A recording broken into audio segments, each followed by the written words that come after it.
పెట్టిద్దాము, చూద్దాం. Rare diseases వల్ల accept చేయాలా? రేర్ డిసీజ్ ఉంది కదా, లిస్ట్లో ఉందా? కన్ఫర్మ్ ఉంది కదా? నేను ఉంటే మాత్రం ఖచ్చితంగా పెట్టిస్తాను. నేనే పెట్టిస్తాను కదా, దాంట్లో ఉంది అంటే మాత్రం ఖచ్చితంగా.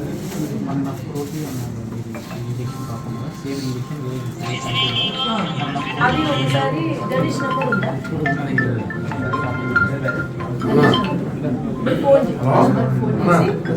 సార్, గవర్నమెంట్ నుంచి ఏ రకంగా మీకు సాయం దొరుకుతుంది?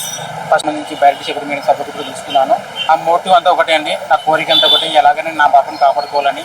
బట్ నంద్యాల నుంచి బయట చెప్పి మేడం గారు మనకు సపోర్ట్ చేయడంతో సీఎం రిలీఫ్ ఫండ్ కింద మనకి మేడం గవర్నమెంట్ టీడీపీ తరఫున గవర్నమెంట్ సెంట్రల్ నుంచి మనకి అమౌంట్ శాంక్షన్ చేసేలాగా వాళ్ళు కృషి చేశారు.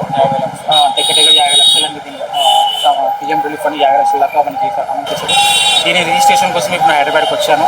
ఈరోజు మార్నింగ్ నిమ్స్ హాస్పిటల్ రిజిస్ట్రేషన్ చేయించుకున్నాము. త్వరలో కూడా దీని ప్రాసెస్ అంతా క్లారిటీ చెప్తామన్నారు.